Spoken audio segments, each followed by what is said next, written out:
Bismillah ar-Rahman ar-Rahim. In the name of God, most gracious, most merciful. Alhamdulillahi Rabbil Alameen. Wassalatu wassalamu ala ashrafil mursaleen. Sayyidina Muhammadin wa ala alihi wa sahbihi ajma'in. We begin by praising Allah subhanahu wa ta'ala, the one true God. We praise Him and we glorify Him as He ought to be praised and glorified. We ask Allah subhanahu wa ta'ala to send salam and salawat to all of the messengers of God throughout history, and especially to the last of them all, the Prophet Muhammad sallallahu alaihi wasallam, to his family, to his companions, and to those whomever followed his path till the end of time. May peace and blessings of Almighty God be upon all of you. Welcome to our friends, our fellow human beings, especially to our non-Muslim friends, and to our Muslim brothers and sisters who are still not sure with regards to the topic. I welcome all of you. So the topic for tonight is why Muslims cannot tolerate shirk and idol worship. Or in other words, why polytheism and idol worship are considered or is considered as the greatest crime from the teachings of Islam. Now, some of you may be asking why this topic now. First and foremost, this topic serves as the basis of Islamic teaching. It is the core teaching of the religion of Islam. Therefore, there is no suitable time to speak about it. Anytime anyone teaches Islam, they will have to speak about Tawheed and they will have to speak about shirk. But for this session, there is actually a special context to it. And the context is with regards to the proposed Jakim guidelines for Muslims attending religious rituals of non-Muslims. Okay, the issue that was brought up when this proposal was put forth. Okay, the guideline says that when Muslims attending religious rituals of non-Muslims, there are certain guidelines that they have to follow. This serves as the background for this delivery or this discussion or this presentation. I've been reading the comments coming from our non-Muslim fellow Southeast Asians especially, okay, coming from Singapore, coming from Malaysia. Some seems to show understanding, but sadly only a few of them. Many comments are very, or you can say that, inappropriate. Some are even outright nasty. Yes, nasty. I've been wondering, we've been living together for hundreds of years, right? Muslims, Taoists, Confucianists, Christians, Hindus, we've been living together for hundreds of years. So I wonder sometimes how come our non-Muslim friends, many of them, are still not aware of the basic tenet of this faith. I'm not even talking about peripheral issues. I'm not even talking about issues that we can consider as branches to this religion. No, this is at the core of the religion. This is at the base of the religion.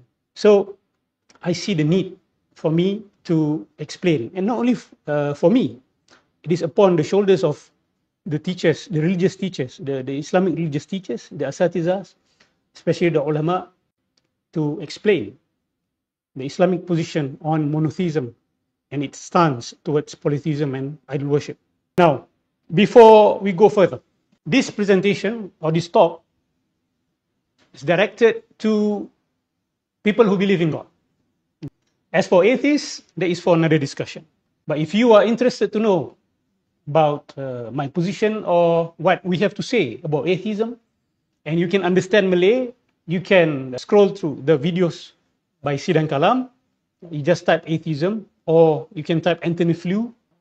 You will find a seminar on atheism, where I compare the position of Anthony Flew, being the leader or the sheikh, the grand master of the new atheist movement, who actually later converted. Before he died, he converted to theism. He believed in God.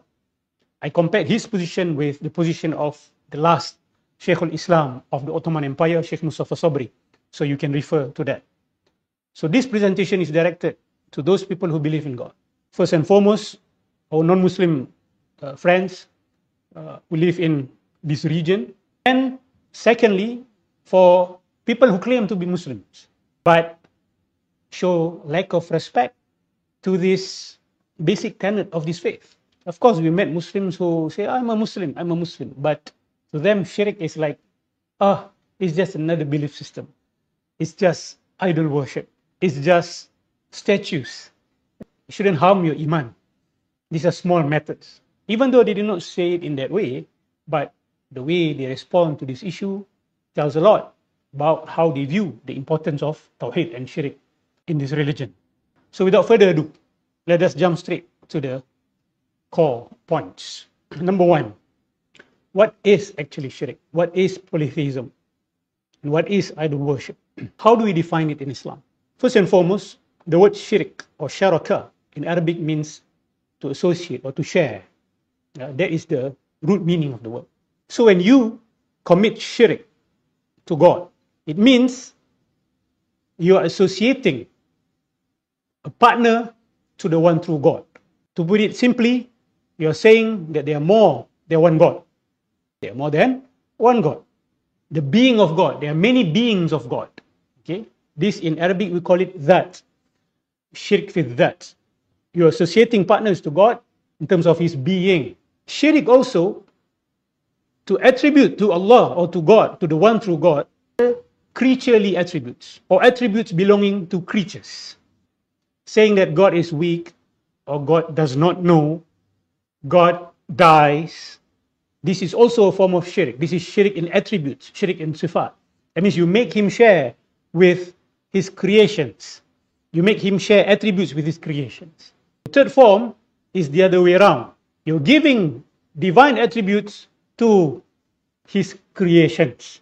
You say that, this human being is all powerful, or this animal is all knowing, right?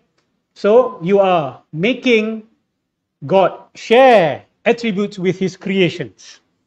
That means you are bringing you are bringing the creations to the level of God. The second one, you're bringing God to the level of creations. Okay, so again, there are three kinds of shirk or polytheism. Number one is to say that there are more than one God. The being of gods, they are numerous. Okay. Number two is to claim that some creations of God have some attributes of God, or all of the attributes of God.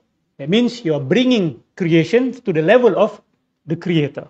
Same, you are making Him share with the creations. So sharaka, there's the element of shirk there. Number three is you are bringing God to the level of creations by attributing attributes of creations to God. Saying that God is weak, God is not known, God is not beautiful, God is not perfect. So these are the three kinds of shirk. If you understand this, inshallah, you will understand the basic concept of shirk as expounded in Islam. Now, what is the meaning of worship then? You see, because committing shirk is not the same with believing in shirk. Okay, the sin of shirk, first and foremost, is in the realm of faith, belief. Okay, a human being may outwardly perform Islamic salat, may perform fasting, may perform zakah, may even go to Hajj. But if inwardly, in the realm of his faith, he believes that there is other God besides Allah subhanahu wa ta'ala, or that some creations bear the attributes of God, or God bears the attributes of creations, then that person have committed shirk. Even though his actions outwardly may appear, as a Muslim person, but the person Islamically is considered a mushrik. Yes, no one knows except Allah subhanahu wa ta'ala, because it is in his heart. But there is also an element of action when it comes to shirk. For example, someone going to a statue and, doing sujood to the statue, or giving respect to the statue, or just, maybe bowing the heads in front of the statue, or maybe just doing this in front of the statue. Now, the ulama of Islam discussed, say that action is an action that shows shirk, and that action is considered as a major sin in Islam. If someone goes to a statue and prostrated in front of a statue, a Muslim, yeah, that person have committed a grave sin. But can we consider him as a mushrik, as a murtad during that time? Just by looking at that action? The majority of the ulama of Al-Sunnah wal Jama'ah, the scholars of Islam, we say no. Now, what is that fine line that differentiates between someone falling into shirk akbar that leads him outside of Islam or not, is he must believe, or she must believe, that the object of worship is a God, a creator, who can solely harm or benefit you. So if someone goes to a statue making sujood, that is dosa besar. That's a cardinal sin in Islam. And if he believes that that object that he prostrated to is a God, then that is shirk akbar. It leads him out of the fold of Islam. But if he says, no, this is just a form of respect because this is the statue of my leader. He was the prime minister of this country. This is how I show respect. In my country, this is how we show respect. I'm not worshipping him. Then that person cannot be considered as a non-Muslim. We cannot consider him as murtad. But we will say that your action, you have to make tawbah. That is grave sin in Islam. Why? Because shirk, first and foremost, is a matter of faith. Okay, you cannot see someone's faith. You can only judge him by his actions. Right? That is why prostrating in front of a statue, it will not be acceptable. Even though the person say, I don't worship, I just respect. Living in an Islamic country, there is something unacceptable. So, to worship means to venerate a being that you consider to be a God. And what is a God? The one who creates, okay, and the one who solely controls harm and benefit. The one who solely controls harm and harm. When we read the comments with regards to that guideline, I see a pattern. I try to, read the comments and list some of it. I realize that there's a pattern that connects all of these comments. Number one, they seem to say that God is so great that he does not care whether we say he is this or he is that. It does not affect God. So why bother? There seems to be this idea among many non-Muslims. Like, okay, you want to believe this or you want to believe that about God. Why does it even matter? It's their personal choice. And God is the greatest. He is all-powerful. He is not affected by this false belief, even if you want to call it false belief. I see this common point between many of the non-Muslims. Number two, as if there is this belief that faith does not matter. What matters is doing good. You can believe in whatever you want to believe. As long as you are doing good, it does not matter. Don't make a hoo-ha out of it. He wants to worship Hanuman or the sun or Allah or Jesus or the rat or himself. As long as the person is doing good, why bother? Right? Why bother? By the minority, I realize there's also another point that they raise. They say Muslims are too obsessed with this idea that God must be perfect. Why can God be a human, for example? Why can God go to the level of his creatures? And when he is at the realm of his creatures, maybe he has some deficiencies, some humanly attributes. So what's the problem with that? Why must God be perfect for him to be God? You may not find these comments, but these are the patterns and these are the crux of ideas that I extract from these comments. Now, let us go straight to the response. Okay. I want to understand, for people who try to say that God is all-powerful, he's not affected by what we say about him, so we don't have to bother too much about it. This is quite similar to one Buddhist that I have a dialogue with. Say that why bother when someone criticizes Muhammad or even defame Muhammad, even insult Muhammad? No, it doesn't change him. If he's a great man, he's a great man, no matter what people say about him. So no one should get angry about it. As if he's trying or she's trying to say, let people say whatever they want to say about anything, right? Not only about religious figures, but also about anything. If religious figures, you can do that, then you can say anything about anything. You can say anything about someone's parents, someone's mother, someone's prime minister, someone's country. You can say anything because Words will not change the reality of that thing. Now, my question to you, for those of you who believe in this, let our minds talk to each other. Let us put our emotions, our biases and prejudices aside. Okay, let's have a civilized dialogue. For our non-Muslim friends, maybe you want to respond to this video of mine. Or maybe you seek a dialogue. I'm open for it. Okay? I come without any form of hatred for your being as a human being. I may not like some of your belief system, but I respect you as a human being, especially those of you who take time to understand, who takes time to study, takes time to have dialogue in a respectful manner. Allah says in the Quran that He created us from Adam and Eve, and then He created us and He divided us into race and tribes, different nations, in order for us to know one another. It's in the Quran. It's explicit, literal in the Quran, that He created us different so that we may know one another. We may know one another. So, following that spirit of the Quran, I put forth this discussion. Okay?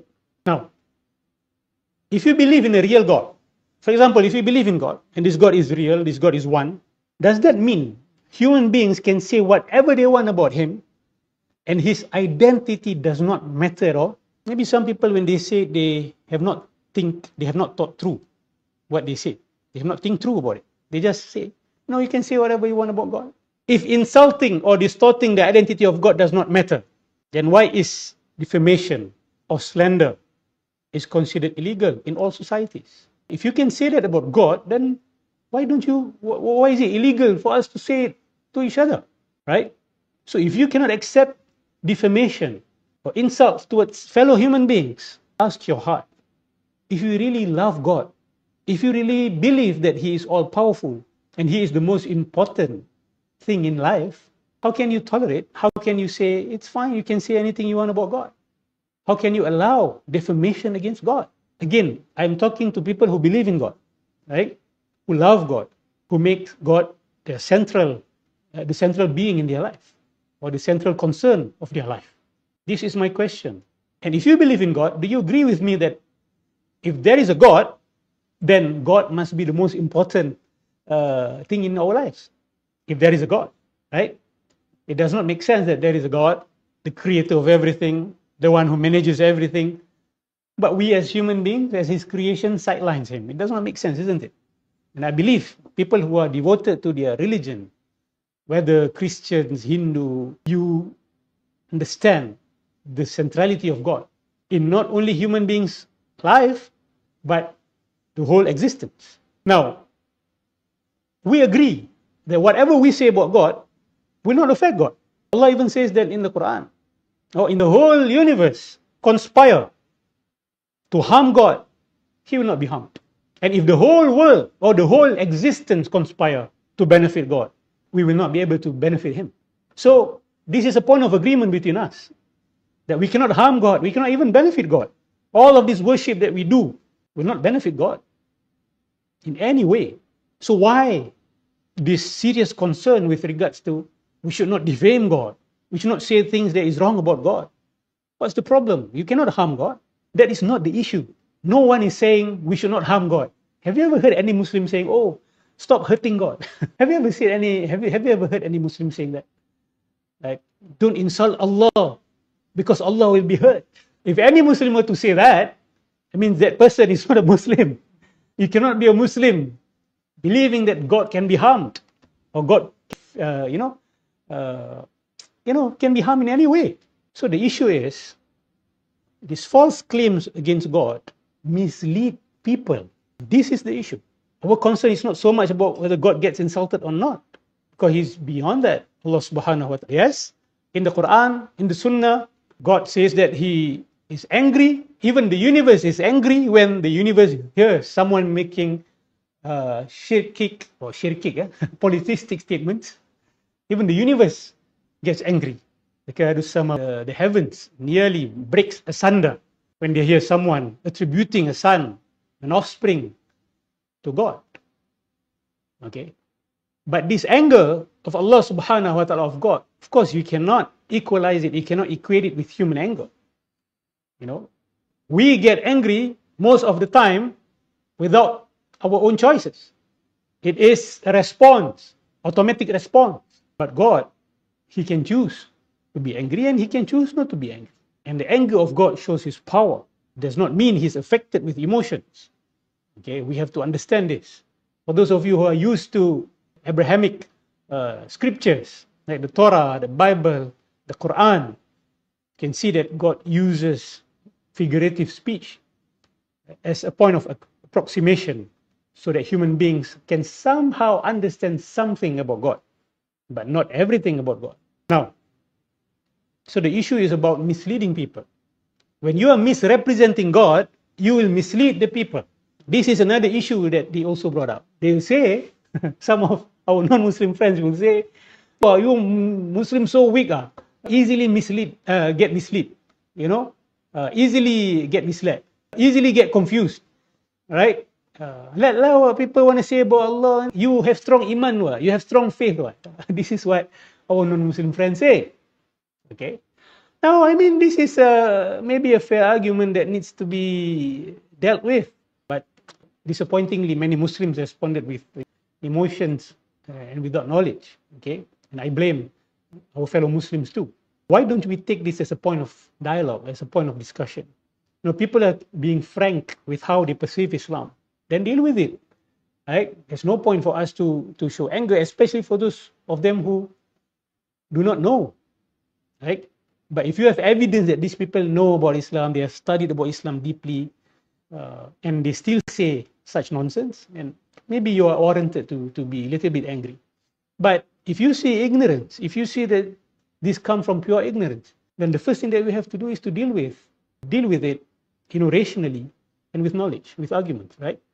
So this is what we're trying to do tonight. Now, what is this point with regards to confusion? Or especially the Malays, the religious authorities in Malaysia, they like to use this word. So some non-Muslim friends assume that, Muslims are easily confused. Of course, we have stratas in our society. We have scholars, we have intelligent people, we have wise people. We also have, middle class people when it comes to intelligence, right? And you also have the bottom class people when it comes to intelligence and knowledge. What do I mean by that? There are people who learn, there are people who study. But there are people who also do not learn. There are also people who are too busy in life that they do not have time to think about these matters. And in all fields concerned, people who are in this level will get confused. Let me give a simple example. You know, I used to travel back and forth to Singapore.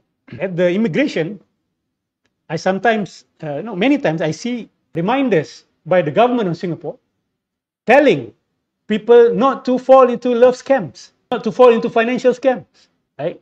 So if you want to use that argument, you don't need these guidelines, you don't need these warnings. Why? Because people can think for themselves. Then my question is, some people, they pride themselves or even they claim that it is their culture to be business savvy, right? To be very good in dealing with finance and all that. But how come we can still see people from all races, from all communities, fall into financial scams, right? Who are these people? Most of them, people who are uneducated when it comes to the field of finance or business. I'm not saying that people who have training in finance and business will never get scammed. I'm not saying that. But most people who get scammed in financial scams are people who are not business savvy, not finance savvy. Okay? This is a fact that no one can deny. So why should the government of Singapore, propagate this warning to its people or to everyone who goes through the immigration? Why? This is because the role of the government is not only to serve the wise people in the country. It's not only to serve the intelligent people. It is also to serve the not so intelligent, not so wise. And they exist in all societies. They all exist in all communities. And when we speak about these guidelines or these warnings, these reminders from the government, it does not mean that the society is foolish or the society is unwise, the society is stupid. No. It just says that we have stratas in societies and everyone must be taken care of. Everyone must be taken care of. You know, I felt a little bit foolish explaining this because it's something so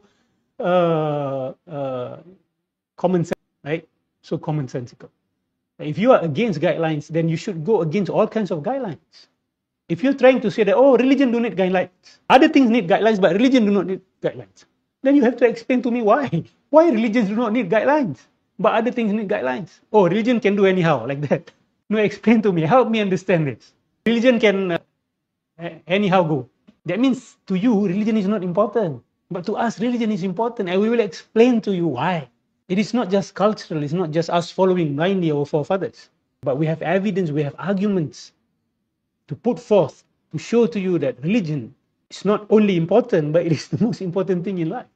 Your belief system, your worldview, your principles of life, the system that you're following to manage and organize your life, it is the most important thing.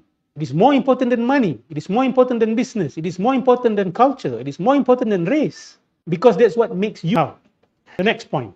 Why is shirk the greatest injustice in Islam? Or the greatest crime, or the greatest sin? Shirk meaning polytheism. I think by this time you're already familiar with these terms. Polytheism, shirk, for those of you who just joined us, and you do not understand the meaning of shirk or polytheism, the technical meaning, you can go back to maybe 15 minutes, half an hour before. Why is it the greatest sin? And why is this the central tenet of Islamic faith? Again, I say this is not peripheral issue when it comes to Islamic faith. It is central. It is at the core. It is the first declaration. You cannot be a Muslim unless you say Ashhadu is his messenger. You cannot be a Muslim unless you make this testimony of faith. That means it is at the core of this religion. So, for the purpose of maintaining harmony, I would like to call upon our non-Muslim friends, at least take some time to learn about this. Especially when you are living around Muslims, right? And you are serious about maintaining harmony, at least understand. Our doctrine is not complicated. I can even say that the Islamic doctrine is the most simplest of all religious doctrine. That God is one and only. And the greatest injustice a human being can commit is to associate partners to God. Is that difficult to understand? So, first know that. Now let's come to the second stage. Understanding that rationally, logically, why? I would like to also direct this to Muslims. Because many Muslims, when you ask them, why is shirk the greatest sin? They will say, because Allah says so. Is that a good answer? Okay, that's a good answer when you say to Muslims. That's the best answer even to Muslim, right? But if you are saying, if you are explaining to a non-Muslim who genuinely wants to understand the reason behind it, the logic behind it, then of course you cannot use a secular argument. God exists because God says so. You cannot say that, isn't it? God exists because you have to bring an argument that is outside of your religious text. You have to go to something that is more common between us. Yeah? You have to go to human mind, logic. So it's a fair question. Why is shirk the worst sin? Some Muslims even get shocked. I met Muslim who got shocked when I tell him, do you know that shirk is worse than murder? Not many Muslims can fathom this. They may hear this in their lifetime, but to understand and to digest it, many Muslims find it difficult. That is why they say, whatever you want to believe, as long as you don't kill people. It's like they're putting murder as higher than belief. But that's not what Muslims believe. When you go to Orthodox traditional Islam, that's not what we believe in. We believe that the greatest injustice a human being can commit is to disregard God by associating partners to Him. That is the worst. So, does that mean I look at you, non-Muslims, as the worst creatures of God? Does that mean I'm looking at you, believing that you are worse than murderers? No. Especially those of you who do not know about Tawheed, do not know about monotheism. Maybe you're just following your forefathers, your ancestors, blindly following. Like most people, even Muslims, we have blind followers. People of other religions also, many blind followers. No, of course, I do not see you as the worst creature of God. I do not see you as a worst criminal, no. But for those who knows the truth, who acknowledges it in his or her heart that there's only one God, but in the same time, choose to associate partners to Him, choose to worship other than Him, choose to follow laws other than His laws, and go against His laws. And of course, to me, as Muslims, that is the greatest of all sin. But if you do not know, if you are ignorant of it, that's a different story, that's a different matter. So please do not take this as me saying all polytheists, whether knowingly or unknowingly, conscious polytheists, unconscious polytheists, are worse than murderers. No, I'm not saying that. I'm not saying that. Now, let us go to the logic of it, to the rational reason behind it. First point that we have to understand, that injustice should not be confined to only actions. You cannot say that injustice is only confined to actions. If you go and beat someone, or you kill someone, or you rape someone, or you steal someone's money, everyone understands this as evil, except if your natural disposition has been heavily corrupted. But being a normal human being, you will understand that these actions are injustice. But in Islam, we believe that there is such a thing as unjust belief, or unjust faith, or unjust principles of life, unjust worldview of life. If it is not equally dangerous than unjust actions, it is actually worse. Why do we say that? Let me give some simple examples first, then we will progress gradually. Suppose that someone comes to you and say, to me, 1 + 1 is not 2, but 300, for example. Or some other person comes, 1 + 1 is actually 0. And I can believe whatever I want to believe about numbers. And with that belief system, he comes to you and say, how many houses do you have? And you say 1. Okay, to me 1 means 0. That means you don't have a house. I'm going to take your house. Now, this example or this analogy may seem ridiculous to some, right? But do you know that this thing is actually taking place in this world today? Let us take, for example, a belief system that drives a nation to occupy another nation, saying that God promised me this land. And I don't care whether you have lived in this land for generations, you have the deed of ownership, I don't care. Because my God has promised that this land belongs to me, regardless of what the international community have to say, regardless of what international laws have to say. I don't care about that. I don't care about facts. I care about what I believe about what God says about me and my people. Only someone who have not thought through the repercussion of this unjust belief will say, up to him, you want to believe whatever you want to believe. Wait until it happens to you. Right? Someone comes and steal your house and say, I have a solution to your problem. Simple. You go and live with your neighbor. The famous ingenious Trump solution, isn't it? Let us solve this problem, Israeli-Palestinian conflict. I have a solution. I'm a genius. I'm a peacemaker. Palestinians, get out of your land. Give this land to the Israelis, or even to us, for us to develop it. Now, it begins with a belief system. Can anyone deny this? Why don't we stop there? Why are we waiting until it becomes an action, then people become angry? Why don't we deal with that idea first? Why don't we ask the Jews, where do you get these ideas from? That you are the chosen race of God unconditionally, regardless of what you do. And that this covenant will never be broken, no matter what you do. Where do you get these ideas from? When I read your Torah, and some of your rabbis, when they read your Torah, they found something else. They found something else. They claim that, this covenant has been broken many times, and God cursed the Israelites many times in history. And some rabbis are saying that we are living under the curse of God now because of what we have done. So when we read your text, we realize that your claim to be the chosen people of God, some of you don't even believe in God, but if you believe in God, then prove to us that this is actually biblical. We have to challenge them, right? We cannot say, let people believe what they want to believe in, and then this atrocity takes place. This is the concern of Islam. Islam emphasizes much on cleanliness. You have to be pure. The most important aspect of a human being that needs to be pure is his belief system, his principles of life. If his belief system is corrupted, is false, what can you expect from the person's action? Now, if someone believes that life is nothing but struggle between human classes, life is nothing but a struggle between races, survival of the fittest, it's just normal that some race eradicate or genocides some other race. This is just a normal course of nature, normal course of evolution. Is what they call a social evolution, right? Social Darwinism, or we can also call it social Darwinism. This belief system that wreaked havoc during the First and the Second World Wars right? Why are we not dealing with these ideas? Why only after it took place, the atrocities, the genocides, the mass murder, the Holocaust that took place, why only then we started to study about what did the Nazis believe in, right? What did the Americans believe in? Then we get concerned about their belief system. So belief is important. You can be unjust in your belief. You can be unjust in your principles of life.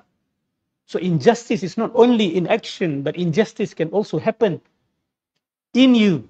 And that needs to be checked. That needs to be pure. That needs to be corrected. Let me give you another example to make it even easier, to simplify it, lest someone still think that this is too complicated. Suppose there's a foreign power who wants to do bad things to our country or to your country. And suppose that they have already developed a technology in cloning that is so advanced that they can actually kidnap your prime minister and create a clone of him. Will that be problematic for you? If they actually manage to kidnap our prime minister and replace him with a clone version that is under their control, is that detrimental to the society? Another example, not even kidnap. Someone goes around your country saying that, oh, there's another prime minister that is not this official prime minister. And we all should take laws from him instead of from the official prime minister. Will you be able to accept that? Let me ask you. Be frank and answer me this question. Will you be able to accept that? Let's make it even more simpler. In your household, you have a father, a leader, or maybe your mother is the leader of your family, right? Or maybe the child becomes the leader of the family nowadays. Or maybe the dog, right? We do not know. Assume that your father is the leader of the family and someone comes and say, I am the father of the family. Is that a problem? Is that a serious problem? Will you come and say, oh, it's okay, you want to whatever you want to believe in? You will not harm the community. You can believe whatever you want to believe in. What if the person is influential enough that he or she is able to influence your own children to believe that he is their real father? He is in charge of them. Is that problematic? Is that a serious problem? Let me ask you that. Let's return to the prime minister example. They managed to create a false prime minister that enact false laws. And of course, if a foreign power wants to do that, of course they want to harm your country. It doesn't make sense if they try to falsify or clone your leader in order to do good to you. So, can you accept something like that? Now, that is with regards a human power, a human leader. If someone comes and say, oh, there's a real God, but the real God is not what you believe in. The real God is this thing called spaghetti monster, for example. The spaghetti monster is God. And maybe you believe in Jesus, or you believe in the Buddha, you believe in Brahma, or you believe in Yahweh, or whatever. You believe in Allah. And someone comes to you and says, no, spaghetti monster is God. And he goes around spreading this idea, plus saying that, the spaghetti monster have actually revealed laws you have to practice, that you have to put into practice in your life. Don't tell me it's not problematic. No, you can get someone who is psychotic going around and say, I'm the Prime Minister of Malaysia, or I'm the Agong of Malaysia. It's harmless. But if the person is influential, shows intelligence, brings a whole set of laws that goes against the laws of the country, is that not a serious matter? Is that not considered the highest crime that you can do to your country? Now, compare that to someone saying something similar with regards to God. What is the repercussion? Let us think together. Now, let's assume, for argument's sake, you and I believe in the same God. And this God is one. Let's assume that you and I agree that this God, throughout history, sent prophets and revealed laws for human beings to follow, being the best of all laws, because it came from Him, who is the most compassionate. But one day, someone comes and say, all of this is false. There's another reality with a different set of laws that goes against these laws. What do you think about that? What do you think will happen to humanity if the laws of the one true God is rejected, sidelined, and as a replacement, you ended up taking laws invented by human beings who are not perfect, who are flawed, of many nonsensical ideas, unjust policies, and you replace that. You replace God's laws with these laws. I'm not sure how I can put it more simpler. I do not want to insult your intelligence. I know you are intelligent enough to understand. But tell me, where in this analogy that I've presented to you does not make sense? That to you is not logical? That to you is nonsensical? That to you is far-fetched? Oh, I don't understand because I'm not Muslim. I believe these analogies that I bring can be understood by anyone. And you cannot accept these analogies. The false prime minister, the false father, you will not be able to accept it. But why are we tolerating when it comes to God? Again, I'm talking to people who believe in God. If you do not believe in God, we'll have a special session for you. But this is for people who believe in God, who knows that God is all good. God is the most important. You can even give your life for God. But why are we not taking polytheism or associating false gods to the real God? Why are we not taking it seriously as human beings? Some of you may say, people believe in so many things.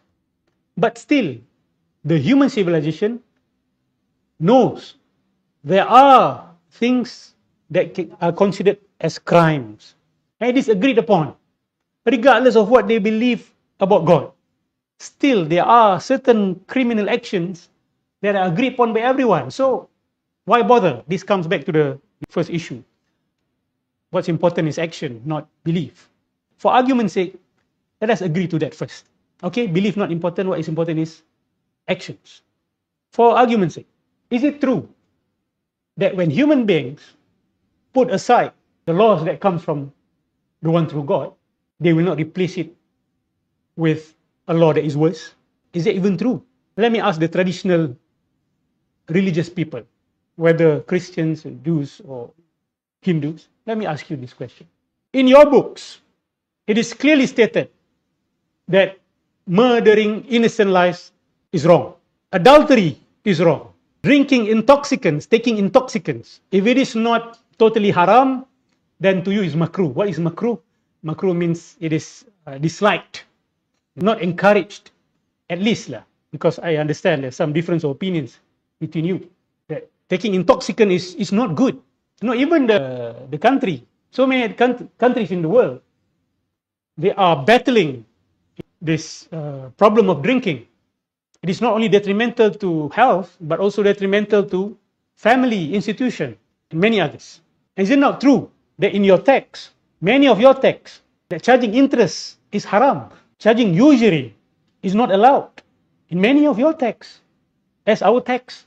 Isn't it not stated clearly in your text that helping the oppressed is an obligation for everyone who is able?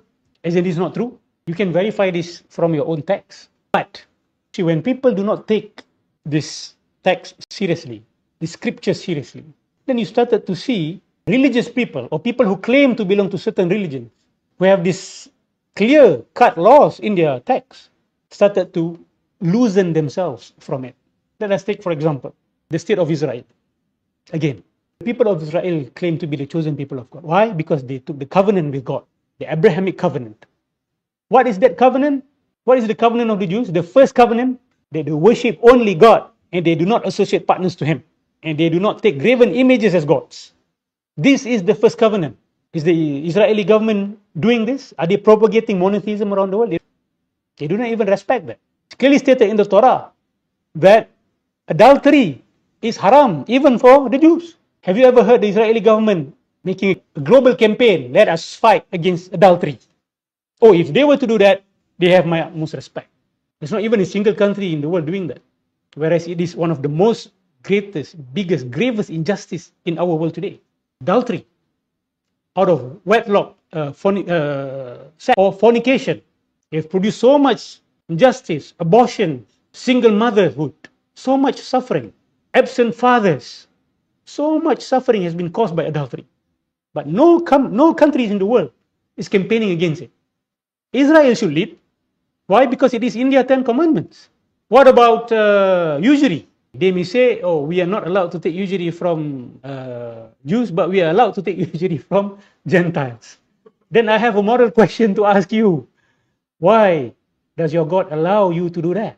Aren't you not sent to become the mercy to all the worlds? Are you not sent to become the one who establishes justice in this world? So how come it is haram for you to take usury from each other, but it's halal for you to take usury from other people? Explain to us the moral reason behind it, the moral justification behind it. So, my point is, when human beings slowly disregard these laws that come from God, I believe that the 10 commandments come from God. Allah came from the one true God. I believe. But the Jews themselves, many of them, not many of them, have slowly abandoned it. And what did they take to replace these laws? They legalize all these things. What was originally haram for them becomes legalized. Isn't that a grave repercussion to the world? Let us speak about our Christian friends also. They cannot make up their mind whether LGBTQ is haram or not today. Even their Pope is being attacked for having certain positions with regards to the LGBTQ. Be clear, your text, your Bible, does it say that homosexual intercourse is illegal, is haram? Be frank with me. If you say it's not haram, then explain to me the story of Sodom and Gomorrah, the story of Lot. What about adultery? Why is it not haram? What about drinking alcohol? Is it good? What about consuming pork? Isn't it true in Leviticus? It's stated very clearly that you cannot consume the flesh of swine. So when human beings slowly move away from the guidance of God, I believe that these are all guidance from God. Through God, revealed these laws. That you should not consume pork. You should not consume usury. You should not commit adultery. This is all from the one true God. But when people move away from this, then they started to legalize it. And when they legalize these things, it brings tremendous destruction to the human civilization. That is the point. The moment you sever your connection to the one true God, you will start to enact laws that goes against his laws. And if you and I agree that the one true God is compassionate and merciful and all-wise, and his laws are there for the good of mankind, for the good of myself and yourself. So by replacing it, we're actually walking to the path of doom. Don't you agree with me? If you do not, explain to me why you disagree. Argue rationally. Brothers, you have any points to share? Oh, our brother is busy. Bismillah. Or you want to... No? Okay. When you're ready. It's not on? It's on? Yeah. I didn't want to interrupt, Ustaz. You were on a roll. I'm on a roll. You were on a roll. That's why I didn't want to interrupt. But at least, thank you for opening up the space. I think what I would like your views on, if you would like to share, is there's just one part of the argument that seems to be not addressed here, which has arisen from the guidelines, and that is, what is the appropriate role of government? Because in all of this framework, maybe we can argue that, okay, there is a social interest in regulating or in guiding faith, right? So that it remains intact and it is true and justified and so on and so forth. But should that role fall on the government?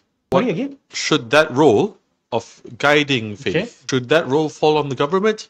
Or is this a matter for non-governmental organizations, for civilians, for families or other players? What are your views on that, Ustaz?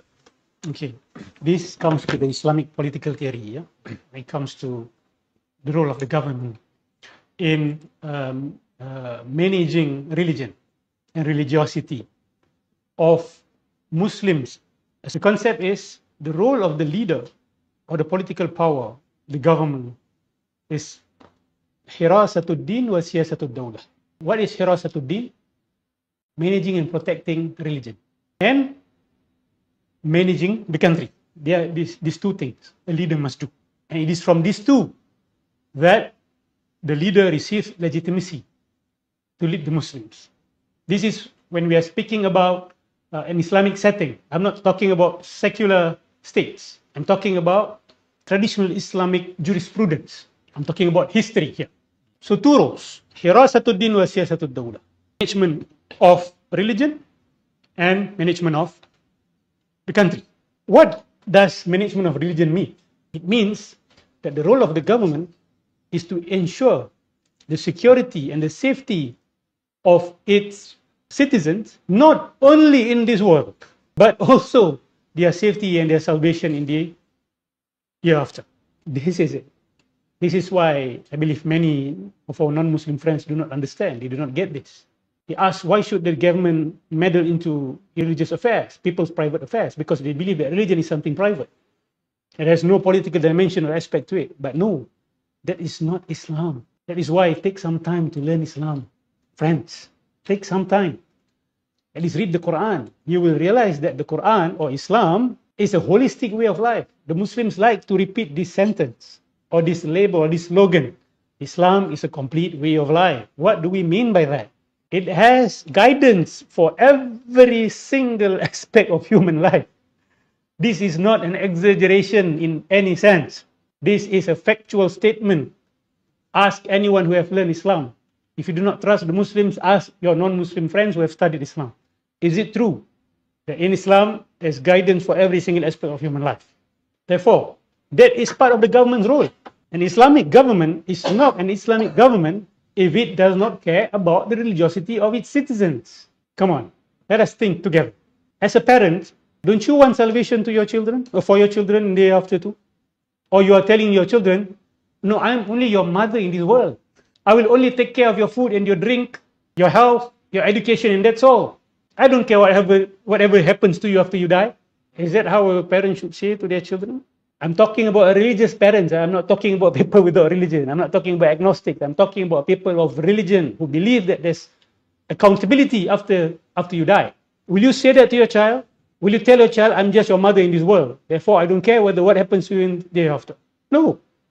A responsible father, a responsible mother will want their children to be safe in this world and in the hereafter. If you believe in the reincarnation, you also want your children to be reincarnated to become something great, isn't it? You don't want your children to be reincarnated as a cockroach or a rat or something like that, right? Or worse, some worm inside the stomach of a rat. You don't want that. No parent will want that. No parent will say, I'm fine, let him learn. You know? No, it's not something funny, yes. Just to follow up on that, Ustad, one of the points that some of our non-Muslim friends and acquaintances make is that they ask us, in your religion, is it not stated that there shall be no compulsion in religion? So how does that tally with the government so-called mind policing people? Why should a parent force their faith on the child when it clearly states in your religion there shall be no compulsion in religion? Okay, first and foremost, you cannot compel anyone to believe anything. When it comes to belief system, believing something, compulsion does not work. Everyone knows this. Psychologically, you cannot compel someone to believe in something unless maybe you hypnotize the person, you do some serious stuff with MK Ultra or something like that. Then maybe you can plant some belief, but that kind of belief, the person will not be held accountable for it, right? Because it is forced into the person's mind and heart. Now, what does that verse really mean? La ikraha fid din. That's number one, that you cannot compel belief. I can put a gun on your head and say, believe in the spaghetti monster. If not, I'll kill you. The person will say, okay, I believe. But you know, you cannot be sure whether the person, most of the time he or she will not. It's simple. It's just a statement to protect himself or herself. It does not go to the level of belief. Meaning number two, la ikraha fid din. It means no one can compel anyone else to be a practicing Muslim. In the sense that you cannot compel anyone to be Muslim. Believe, of course, you cannot force them. You cannot force someone to, by putting a gun and say, be a Muslim, and after this, pray, fast, pay zakat. It's haram in Islam. You cannot do that. But the moment the person comes to you willingly, saying, I bear witness that there is no God but Allah, and Muhammad is his prophet, and the implication of this statement is, I believe that he has sole authority over me. Correct? Isn't that the meaning of Tawheed, the Shahada? When you say there is only one God, he's your creator, it means that he has sole authority over me. And when he sent a prophet with guidance, does that make sense to you? Oh, he sent a prophet with guidance, but I don't want to follow. But you come testifying that he's a prophet of God. It does not make sense, isn't it? It means you cannot be forced to become Muslim. But the moment you bear witness, of course, you are confined and restricted to laws and regulations. If I were to become a citizen of Malaysia, can you accept me going to the immigration, saying I have no other nationality other than Malaysian nationality. I promise to respect the law. But after this, I went against the law, and then I claim and I say, you cannot compel me, right? Who are you? There should be freedom of expression. There should be freedom of action, right? Freedom. Can you accept that? Right? The moment you come into even a club, not even a religion, not even a nation, you join a country club, there are rules and regulations. You join a lawyer's club, there are many rules. Some things are considered confidential even. You cannot just anyhow say, it's my freedom to share anything I want to share. No, you can't. Can you say that you've lost your freedom then? No. The moment you join a group or a club or a nation or a religion, you have forfeited total freedom. And you have done that freely. You have freely forfeited total freedom. That means it's a choice that you made. Yes. Just to push back, Ustad, there are two instances in your analogies where there is no choice in the matter. So, for example, a person does not choose to be born in a particular country and carry that citizenship, right? So if they are Malaysian by birth and they're bound by laws of Malaysia, but they can where's choose to the change their choice? citizenship. It's not as straightforward as easy. I understand, but there's freedom, right? They are not forced to stay as a Malaysian, right? No one is compelled to stay as Malaysian. Is it stated in the law saying that if you're born as a Malaysian, you have to die as a Malaysian? If you change your citizenship, you're considered a traitor. That means there's freedom to change your citizenship. And what about in Islam? For example, in some places, apostasy carries severe consequences. Thank you. This is a very important point. Now, if someone was born as a Muslim, example, after reaching 20 years old, learning about other faiths, his heart genuinely believes that Islam is false. And he genuinely believes that, I want to live this religion. Maybe he wants to become a Christian. Maybe he wants to become a Hindu. Maybe he wants to become a Buddhist. In an Islamic state, where religion is embedded in the constitution, for example, where the Quran is actually higher than the constitution. This is hypothetical, Such countries do not exist today in this world. Okay? This is hypothetical example. In such a country, no one will go from door to door. No government official will be allowed to go door to door and ask, is what you are saying in line with what is in your heart? Or, hypothetically, if human beings manage to develop technology that can read someone's brain, right? Will the government be allowed to check and spy on people's inside? No. This is considered spying. Why? Because during the time of the Prophet Muhammad SAW himself, he knew that certain people are hypocrites, but no action can be taken against that. Why? Because it will be very detrimental. Then people will start guessing. There will be, witch hunting. These people claim to be Muslim, but I don't think so. Looking at his face, this is not the face of a Muslim. This kind of serious trouble will be caused in a society. Okay? So no Islamic government will be allowed to spy on people's inside, even if they are capable to do so. There is freedom. And the person can practice whatever he or she wants to practice at home. And the government should not spy people at home unless there's a report that the house is being used for crime, right? Then the government can send investigators, spies. If a house is being used to, sell drugs or as a brothel, then the government can spy. But the government cannot randomly spy on people's houses. The government cannot put CCTV in people's houses. Like the Big Brother in 1984. They even spy on your thoughts. This is all haram in Islam. Now, as far as that is concerned, the government is not allowed to. But if the person who apostatizes causes unrest, goes against the constitution, calls the people to go against the very identity of the country, that is not acceptable. There is something unacceptable. Some of our non-Muslim friends will ask, why is that unacceptable? Right? Let people say whatever they want to say about the government. Come on, don't be naive. There's no country in this world that allows its citizens to say anything about its government. Even America. You don't believe me? try in the open criticize Israel, criticize American synergy with Israel, or maybe making a grassroots movement saying that this country has been taken over by Israel, the Israeli lobby. There are Americans who have said this, and they face repercussions.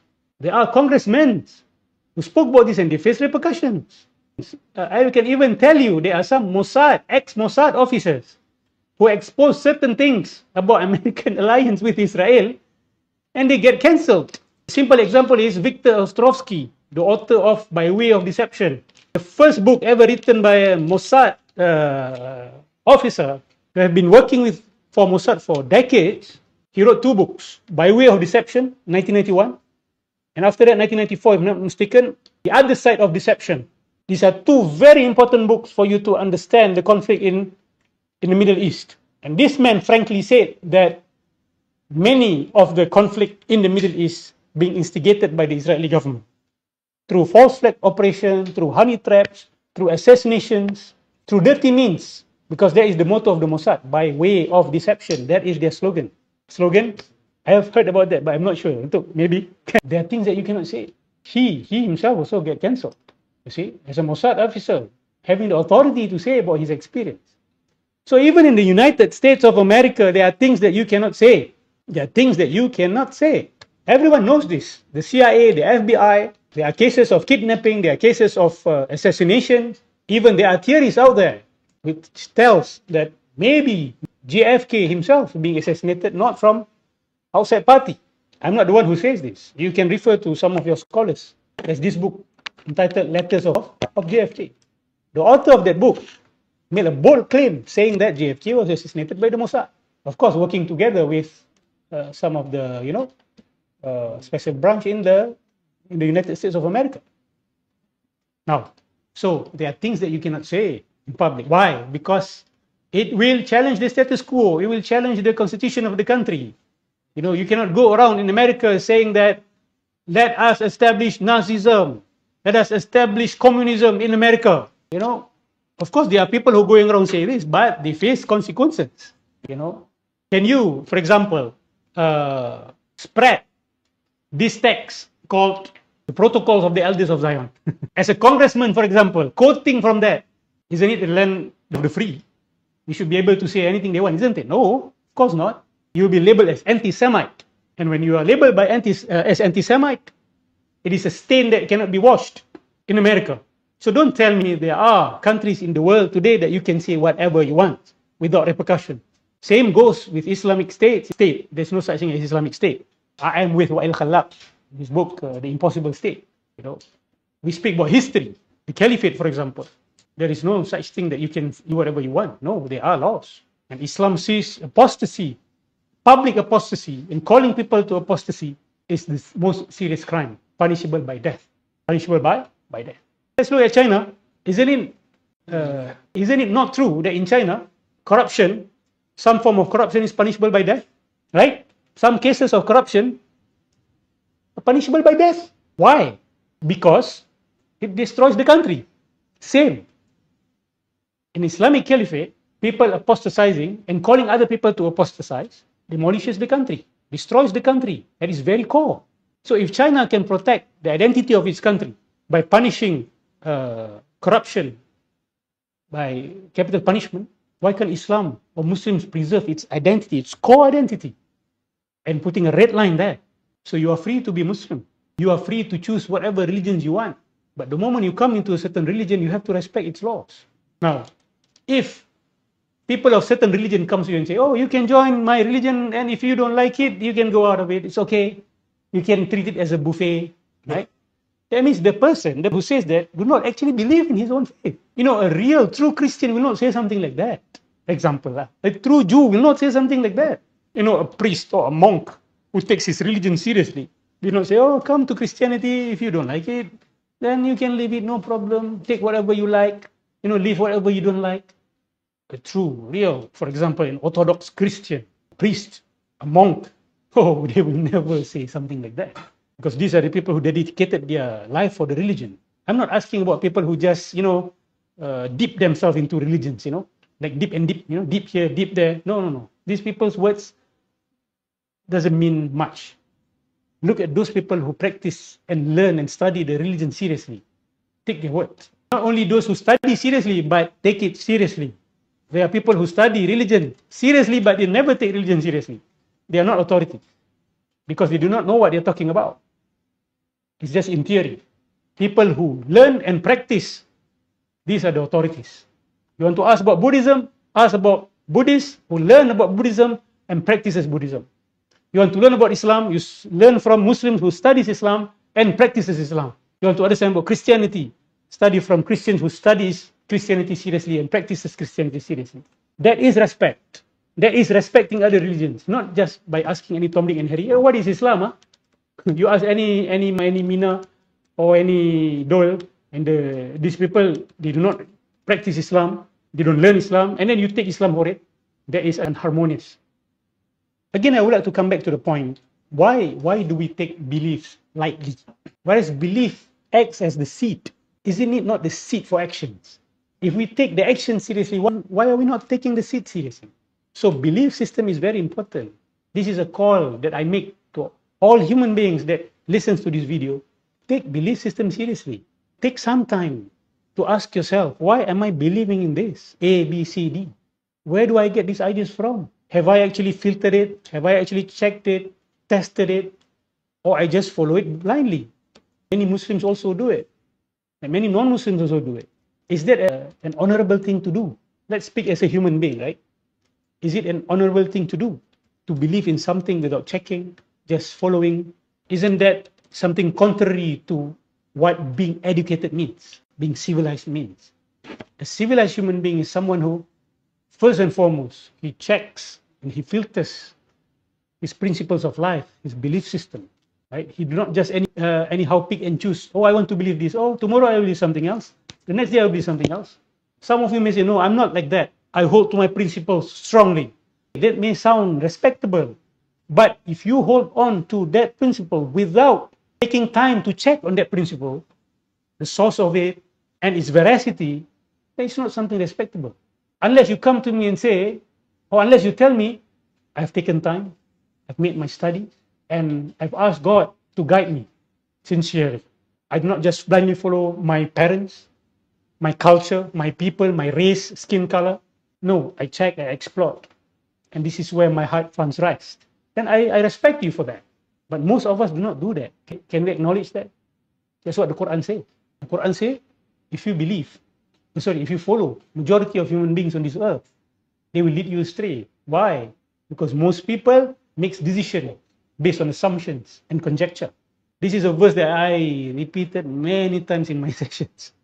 Because to me, there is a core verse that addresses the core human problem, which is blind following and assuming assumption and following parents and cultures and families blindly. This is not something respectable. And I believe all educated people agrees on that. Right? Now, if belief does not matter, I also would like to ask, why are we teaching religion even? Let us just teach morality, isn't it? Or let us just teach what is right and what is wrong. Without even teaching about belief system then, if belief system is not important. So I find this contradictory. Some of our non-Muslim friends say, no Muslim, you take your belief so seriously. But you also take seriously what? You have schools, you build schools to teach your belief system.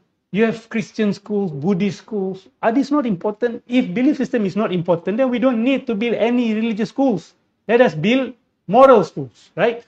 Where the students are only taught about don't lie, don't do bad things. That's all. You don't have to believe whether there's God, there's no God, there's reincarnation, no reincarnation, Trinity or Tawheed. This is all not important.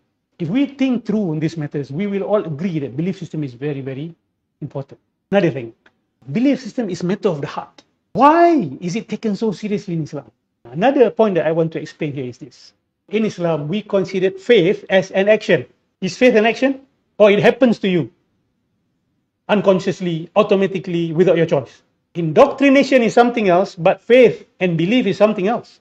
Belief is an act of your mind and heart to choose a certain belief system, or certain ideas as your principles of life. That is an action. There's a choice. You think. You study. Then you choose to believe. Isn't it an action? There's an action of the heart. There's an action of the mind. Yes. Sorry? Or, there's an action of the heart. There's an action of the mind. Is thinking not an action? It's an action. So why would we prioritize actions that come forth from our body and disregard actions that come forth from our minds and our hearts? People of religion, people who believed in God, I believe that you also believe in the existence of the human soul, that we are of dual nature. We have the body and we have the spirit. So why do we consider the actions of the body as more serious or more important than the actions of the mind? The mind is actually more important. The ruh, the soul. We are judged by our soul. The Prophet Muhammad SAW said that God do not look at your body, do not look at your form, but He looks at your actions and your heart. Sorry, your heart and your actions. Look, and I believe this is the same.